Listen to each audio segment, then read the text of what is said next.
White folks thought poverty was only for black people. Now it's eating them and suddenly they are shocked. And black people are not even reacting. And some white Americans are just experiencing something black communities have been navigating for generations. Let us watch some clips together. I'll be back for commentaries. I can't function anymore. I don't understand how I make $34 an hour and I can't function. I can't function. I can't pay my bills. I I can't even literally keep gas in my car to get to work 3 days a week. I buy a loaf of rye bread and I work really hard to keep that one loaf of rye bread lasting me the whole week, and I eat peanut butter. So I'll eat peanut butter toast whenever I'm hungry. And it's been fine. It's been working just fine. I'm good with that. That's fine. But last week, I guess I was a little extra hungry a couple days, so I had toast in the morning and toast in the evening, which that's not in my budget. So I ran out of bread on like the Thursday or even the Friday, I don't know. Either way, at 47, I had to see if my mother could buy me a loaf of bread so that I could eat for the weekend before my daughter got home. I don't understand why things are so hard right now. I apparently make too much money to receive any financial benefits or help of any kind. So a lot of these videos have been popping up on people's timelines about how there's so much struggle in Canada. I mean, this lady is saying she eats bread and peanut butter for the whole week, guys. She can't even eat it twice a day. She had to ask her mother at 47 years old. That's what she said. Is this the true situation in Canada, guys? I mean, she says she works 3 times a week, 30 something dollars an hour. So maybe she's not working as much as people who are going there want to work. Because I was speaking to someone yesterday and he's saying his wife is already in Canada. He's converting a study permit to like a work permit. He's gonna be going there. And I mean, they're excited about it. So let us know, people in Canada, what's really going on out there.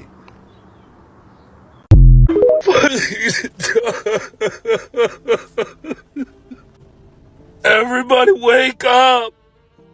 It's time to stand up! This is the first month I won't be able to afford rent. I'm not a rich person. I don't have a lot of stuff. I have basic household necessities, a couch, a bed, washer, a dryer. That's about it. A car. I don't have a lot of lavish things. I don't go on vacations and I don't spend a lot. Rent's increased from the food prices are too high. I've cut back on eating because I literally cannot afford food. Americans are bursting out in tears because of high cost of living.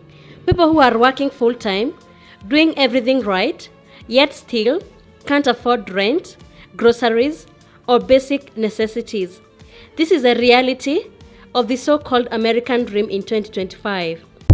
Oh, you want to know how poor white Americans are treated underneath the post about white privilege? Alright, let's get into it. Poor white folks are screwed by the system too, no doubt. Poor white Americans face poverty, unemployment, crappy health care, and a failing education system. It's tough, it's brutal, and it's wrong. But guess what? You're not also dealing with systemic racism on top of all of that. White privilege doesn't mean you're living in luxury. It means that you don't have the added weight of racial discrimination. You don't have to worry about being shot by the police at a disproportionate rate for looking too suspicious. You're not getting followed around stores just because of your skin color. You're not getting your job applications thrown out because they sound too ethnic. That's the privilege right there. It's the shit you don't have to think about every damn day. Imagine being poor and then on top of that, facing a world that is rigged to suspect, ignore, and punish you based just on the color of your skin. That is what people of color have to deal with. The system is screwing everyone, but it's got an extra special screw job for people of color. So, poor white Americans are treated like crap, absolutely. But they're not getting the double whammy of poverty plus racial discrimination. That's what white privilege is. It's not a get out of jail free card. It's the absence of a second set of chains. Open your eyes and see the whole picture. The system is broken for everyone, but for some, it's downright brutal. Welcome back to my channel. If this is your first time here, I am glad you have found this channel. Please don't forget to click the notification bell respectfully and subscribe.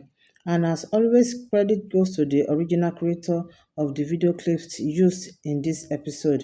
And for disclaimer purpose, these videos are for educational commentaries and is not meant to hate or discriminate anyone.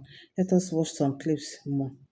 I watched this documentary called Born Poor yesterday on PBS. It was such a heart-wrenching and honest portrayal of what it really means to be poor in America and how aware children are of what that means to them and their lives and the potential of their lives. Their awareness was so heart-wrenching. People have it worse than me, and I wish no one had that. You follow these three kids from when they're like 11 to 14, and then they get 5 years older. They're around like the 19 to 16 age, and then again when they're 5 years older, which is like the year 2025, and they're like 21 to 26 years old now.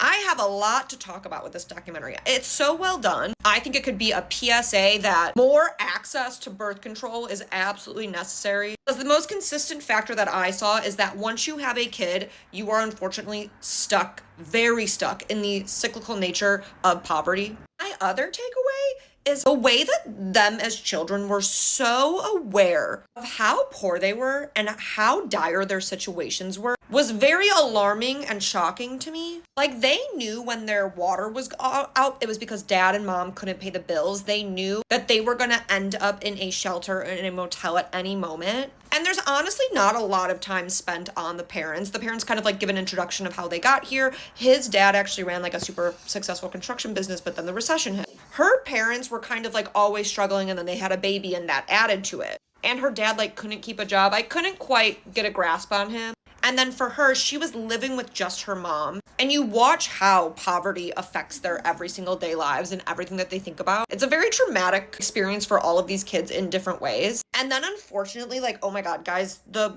most recent update like had me sobbing, but like they don't understand until it's too late, like the cyclical nature that they're in. She does something wild and is a genius, and I was like so proud of her. But for these two, like, life happens to them, as it so often does, and not in a negative way, but in the way where it's like, this isn't the kind of course that I thought my life was going to take. And it's just really heart-wrenching to see, like, that this is what people are talking about when they're saying Americans are struggling. These are the very innocent victims of that. His wife actually says something really poignant. She's like, yeah, you know, I'm right now on WIC and I'm getting like these services from the government. She's like, but I used to be a tax-paying citizen and I've had jobs since I was 14. And like, this is the point of these programs, to like help people when they find themselves in a really tough position. And I could not agree more with that. But I also think we should have more programs because we have enough money for them with all of our billionaires. Why is gas $5 a gallon? And like, why do I have to pay rent? And why is rent so high? And why do I have to drive my car and get the gas that I have to get to go to the job that I have to pay for rent? Why do I have to do all of that stuff? And why are you making it so fucking expensive to do it? I don't even want to get out and pump my gas. It feels like getting out and just knowing someone's gonna fucking stab you. Why would you get out? This is beginning.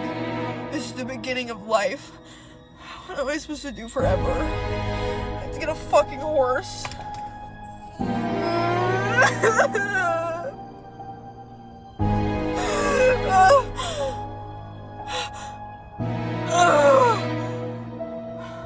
Let's be clear first.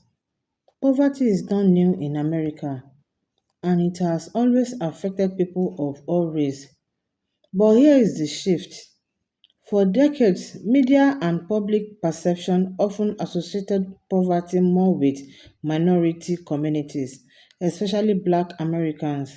Now, with rising cost of living, job instability, and economic pressure, more white working class families are experiencing visible hardship and is changing the conversation. We are talking about rising rents and housing crisis, increasing cost of food, healthcare, and education. And for some, this feels like a shock, not necessarily because poverty is new, but because they personally had not experienced it this way before. So the question is, Are people just noticing poverty more now, or are they noticing who it's affecting? I want you to react to this video and let me know what you think in the comment section. Thanks for watching. See you in my next video.